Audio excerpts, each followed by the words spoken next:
صل على سيدنا ومولانا محمد وعلى سيدنا علي وسيدتنا فاطمة وسيدتنا زينب وسيدنا حسن وسيدنا حسين وعلى آله وصحبه وبارك.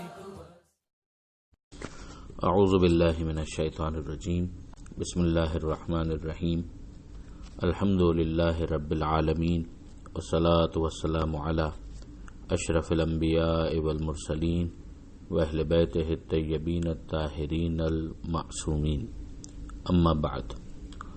سورہ مبارکہ بقرہ آیت نمبر 106 سے لے کر 112 106 to 112.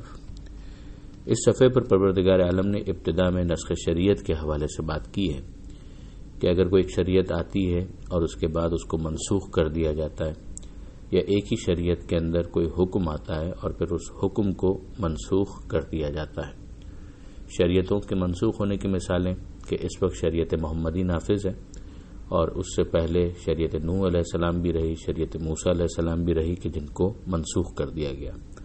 اور ایک ہی شریعت میں احکام میں سے کسی حکم کے منسوخ ہونے کی مثال کہ پہلے بیت المقدس قبلہ تھا اور پھر اس کے بعد خانہ کعبہ کو قبلہ بنا دیا گیا. تو یہ جو نسخ احکام یا کسی حکم کو انویلیڈیٹ کرنے کا معاملہ ہے، اس پر بعض سطحی نظر رکھنے والوں نے اعتراض کیا. یہود نے اعتراض کیا، دوسروں نے اعتراض کیا کہ اگر پروردگار عالم کا وہ حکم صحیح تھا تو پھر اس کو منسوخ کرنے کی ضرورت کیوں پیش آئی.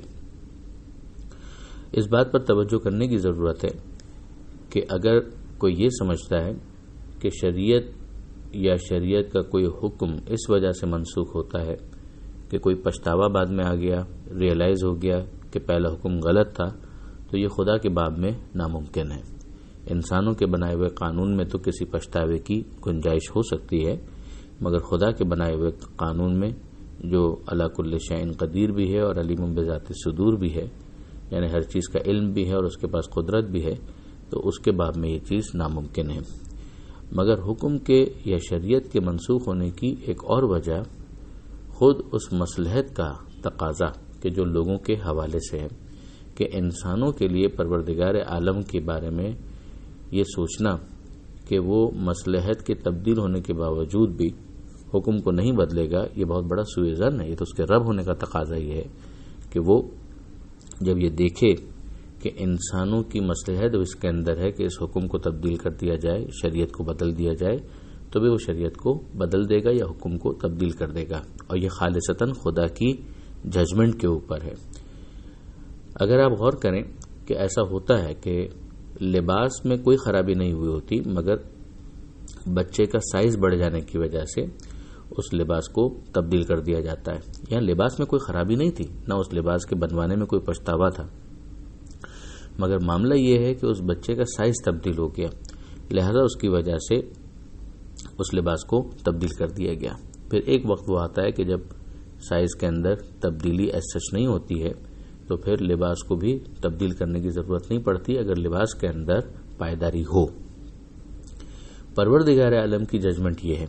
اب یہ وہ نظام ہے کہ جو ہمارے سامنے پیش کیا جا رہا ہے کہ پروردگار کی ججمنٹ یہ ہے، اسسمنٹ یہ ہے کہ پچھلی شریعتوں کے اندر انسانوں کے مسالے اور انسانوں کی مصلحتوں کو پورا کرنے کی صلاحیت ایک عرصے تک تھی. اس کے بعد انسانوں کی انسانیت کہہ لیجئے یا انسانوں کی عقل کہہ لیجئے یا انسانوں کی بطور مجموعی گروتھ کہہ لیجئے اسپرچولی، وہ اس حد تک ہو گئی کہ اب اس کے بعد ان کو نئی شریعت کی ضرورت تھی. لیکن جب پروردگار عالم کی ججمنٹ یہ ہوئی کہ اب اسلام کے اندر وہ صلاحیت موجود ہے کہ اب انسانوں کے اندر ایسا کوئی فرق نہیں آنے والا، لہٰذا اس کو قیامت تک کے لیے نافذ کیا جا سکتا ہے، تو ودن شریعت جن احکام کی تبدیلی کی ضرورت تھی وہ کر دی گئی، اور اب اس کے بعد اس شریعت کو قیامت تک کے لیے محفوظ کر دیا گیا اور کہا گیا کہ اب اسے تبدیل کرنے کی کوئی ضرورت نہیں ہے. ہاں، اگر کبھی اس کو ریفریش کرنے کی ضرورت ہو تو جس طریقے سے میل کو ہٹایا جاتا ہے، گرد کو ہٹایا جاتا ہے، غبار کو ہٹایا جاتا ہے، اس کے لیے ہر زمانے کے اندر امام کو رکھا گیا. اور پھر خود شریعت کے اندر اتنی فلیکسیبلٹی دی گئی کہ انسان خود موضوعات کی تشخیص کر کے کئی مقامات پر اپنے لیے جو سبسٹیٹیوٹ ود ان شریعت پرووائڈ کیا گیا ہے اس سے استفادہ کر سکتا ہے. مثلا وضو کی جگہ تیمم کا آپشن حالات کے مطابق، یا اسی طریقے سے کھڑے ہو کر نماز پڑھنے کی جگہ بیٹھ کر نماز پڑھنے کی گنجائش رکھی گئی ہے. اس وقت اس سے زیادہ تفصیل کی گنجائش نہیں ہے. پروردگار عالم نے اپنی قدرت کا حوالہ دیا اور یہ بھی سمجھایا کہ آسمان اور زمین کی ساری ملکیت اسی کی ہے. پھر پروردگار عالم نے اگلے فیز کے اندر اس صفحے پر مسلمانوں کو مخاطب کرتے ہوئے کہا کہ سوالات ویسے نہیں ہونے چاہیے کہ جیسے حضرت موسیٰ علیہ السلام سے سوالات کیے گئے. یعنی سوال کا بھی مقصد ہو کہ انسان واقعاً اپنے فہم کو بلند کرنا چاہتا ہے، سمجھ میں اضافہ کرنا چاہتا ہے. سوال برائے سوال تو کبھی بھی فائدہ مند نہیں ہو سکتا. سوال بہت اہم ہے، مگر سوال کون سا ہونا چاہیے، کیسے ہونا چاہیے، ان دونوں چیزوں کو بھی مد نظر رکھنا چاہیے. مثلا موسیٰ علیہ السلام سے جو سوالات کیے گئے اس کے اندر خداوند متعال کو دیکھنے کا مطالبہ، یا گائے والے واقعے کے اندر ہم سوالات کی نوعیت کو دیکھ چکے ہیں. پھر پروردگار عالم نے اہل کتاب کے ایک مسئلے کی طرف، ایک نفسیاتی، ایک اخلاقی مسئلے کی طرف متوجہ کیا کہ یہ حسد ہے کہ جس کی وجہ سے وہ اپنے علم پر بھی کمپرومائز کرتے ہیں. یہاں پر یہ دو لفظ بہت امپورٹنٹ ہیں کہ حسد کی وجہ سے بعد اس کے کہ حق ان کے لیے واضح ہو چکا، حق کا واضح ہونا ایک چیز، حسد دوسری چیز. اس کی وجہ سے یہ لوگ نہیں پسند کرتے کہ جو صاحبان ایمان ہے وہ اپنے ایمان پر باقی رہیں، بلکہ وہ چاہتے ہیں کہ وہ ایمان سے دستبردار ہو جائیں. یعنی عقل کا اور علم کا تقاضا تو یہ تھا کہ جب انہوں نے اس بات کو ریئلائز کر لیا کہ یہ لوگ ایماندار ہیں، صاحبان ایمان ہیں اور واقعاً مومن ہیں، تو پھر تو ان کو بھی اس ایمان کی طرف آنا چاہیے تھا. مگر بجائے اس کے کہ یہ لوگ اس ایمان کی طرف آتے، جو صاحبان ایمان ہیں ان کو ایمان کے راستے سے، صراط مستقیم سے ہٹانا چاہتے ہیں. تو پروردگار عالم نے اس کے بعد پھر یہ متوجہ کیا کہ ان کے اس رویے کو اس وقت اگنور کر دو، نظر انداز کر دو. جہاں معافی کا معاملہ ہو وہ معاف کر دیا کرو، یہاں تک کہ اللہ کا امر آ جائے. یقیناً اللہ ہر چیز کے اوپر قادر ہے. یعنی وہی مہلت جب تک خدا دینا چاہتا ہے درست ہے، پھر اس کے بعد جب پروردگار عالم کی طرف سے اگر کوئی فیصلہ کن مرحلہ آ گیا تو پھر کوئی بھی اس سے بچ نہیں پائے گا. پھر اگلا حکم جو دیا گیا وہ یہ تھا کہ نماز کو قائم کرو اور زکوٰۃ کو ادا کرو. یعنی اپنا تعلق خدا سے بھی مضبوط کرو، اور اس کا بہترین ذریعہ نماز ہے. اور آپس میں بھی ودن ایک کمیونٹی یا ودن ایک سوسائٹی ایک دوسرے کے ساتھ بھی اپنا رابطہ مضبوط رکھو. فائنینشیل اسسٹنس کی جہاں ضرورت ہو وہاں پر فائنینشیلی اسسٹ کرو، اور اس کا بہترین ذریعہ خود زکوٰۃ ہے جو ریلیجیس لیویز کو کور کرتا ہے. پھر اس کے بعد پروردگار عالم نے انسان کو متوجہ کیا، صاحبان ایمان کو، ما تقدموا لانفسکم من خیر تجدوہ عند اللہ، کہ جو تم آگے بھیجو گے، کوئی بھی خیر کی چیز جو آگے تم بھیجو گے اسے تم اللہ کے پاس موجود پاؤ گے. یعنی یہ دنیا کے باسز والا معاملہ نہیں ہے کہ مثلا ایک انسان پرفارم کر رہا ہے اور اس کی پرفارمنس کو اگنور کر دیا جائے تو انکریمنٹ یا بونسز کے موقع پر یا پروموشن کے موقع پر باس کو یاد ہی نہیں ہے کہ میرے سبارڈینیٹ نے یا میرے ماتحت نے کیا کیا زحمت برداشت کی. پروردگار فرماتا ہے مطمئن ہو جاؤ، خدا سے کچھ چھپا ہوا نہیں. جو تم خیر کا کام کرتے ہو، جس کو تم آگے بھیج رہے ہو قیامت کے دن کے لیے، تم اسے اللہ کے پاس محفوظ پاؤ گے. جو عمل تم کرتے ہو اللہ اس کو دیکھ رہا ہے.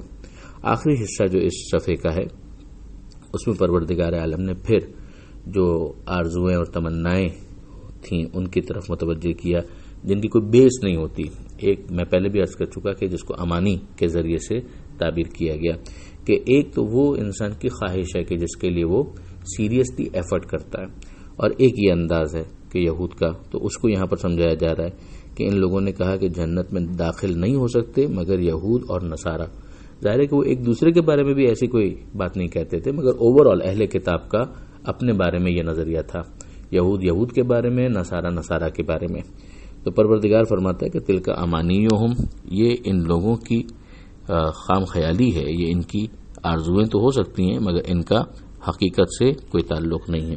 پھر پروردگار نے معیار بیان کیا کہ کیوں نہیں، وہ کہ جس نے سر تسلیم خم کیا اللہ کی بارگاہ میں اور نیک عمل بھی کیا. وہی دو باتیں، ایمان بھی ہو اور اعمال صالح بھی ہو، تو اس کا اجر اس کے رب کے پاس محفوظ ہے اور اس کے لیے کوئی خوف نہیں ہوگا. خوف کا تعلق مستقبل کے ساتھ، ولا ہم یحزنون، اور ان کو کوئی غم بھی نہیں ہوگا. غم کا تعلق ماضی کے ساتھ، کہ نہ ماضی کی یادیں انہیں غمگین کریں گی اور نہ ہی مستقبل کا انہیں کوئی خوف ہوگا. ایک مرتبہ جنت میں داخل ہونے کے بعد ان تمام معاملات سے معاملہ آگے بڑھ جاتا ہے، انسان اس سے کافی آگے چلا جاتا ہے، پروسیڈ کرتا ہے.